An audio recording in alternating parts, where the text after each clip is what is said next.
Okay, so that was pretty much it. But the last thing I thought of was just kind of a fun thought experiment.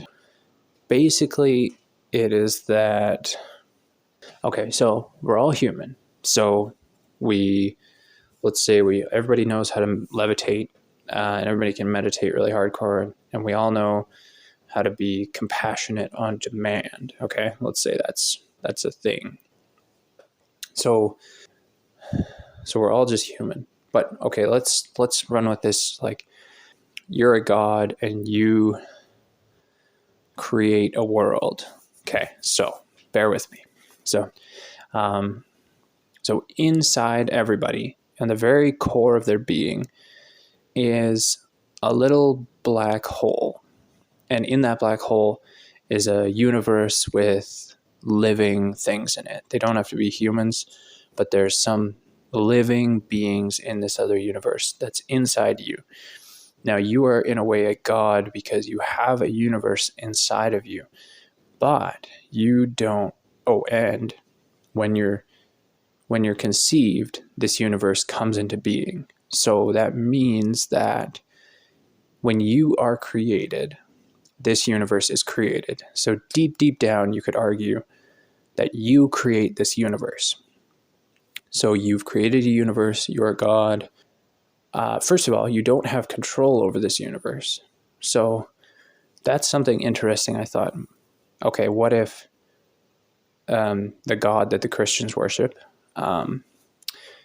we think of him as all powerful and all that, but what if, just like you, he was born and inside of him exists a universe, and he has learned to be aware of this universe that exists inside him. And so he's been able to make contact with us on rare occasions.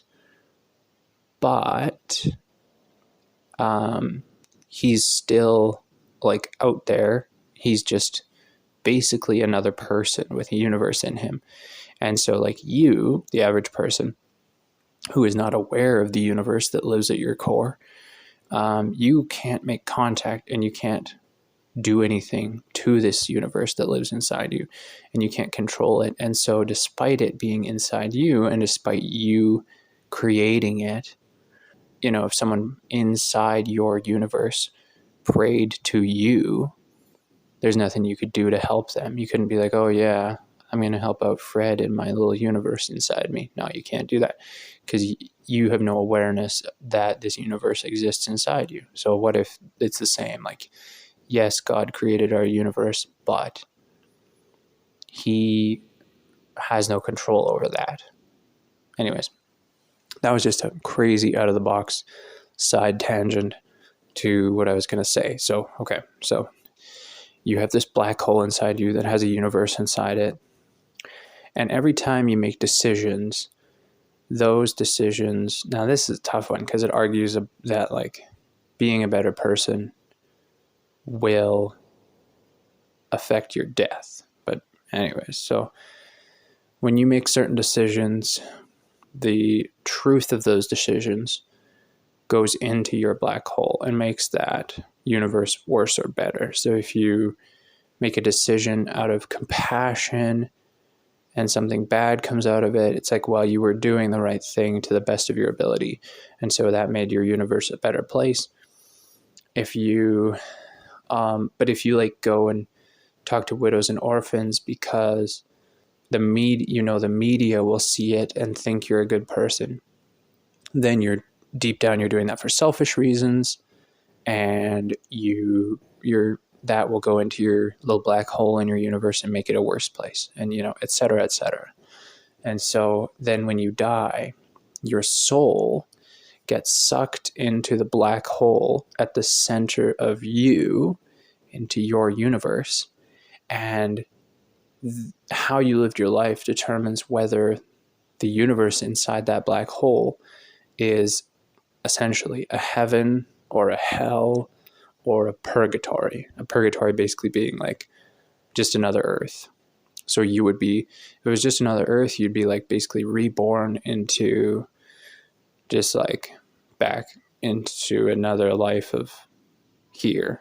But if you make really good decisions, then you will be reborn. Not reborn, I suppose. You'll be sucked through your black hole. Your universe will be a really, really wonderful place.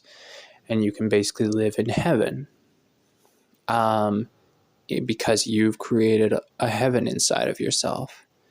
And if you do really bad things and make poor decisions and live a life of hate and denial and lying, for example, then you die, your soul gets sucked into your black hole, into your universe, and it's a little hell in there because you have literally created your own hell that you now have to live in, because of the decisions that you made throughout your life. And I thought that was just a cool, wacky, fun idea. Yeah, anyways. So that is my theory on Alan Watts' philosophy on everybody being a god, and slight scientific breakdown of what he actually means by that, and my ideas of being human. All right, thanks for listening.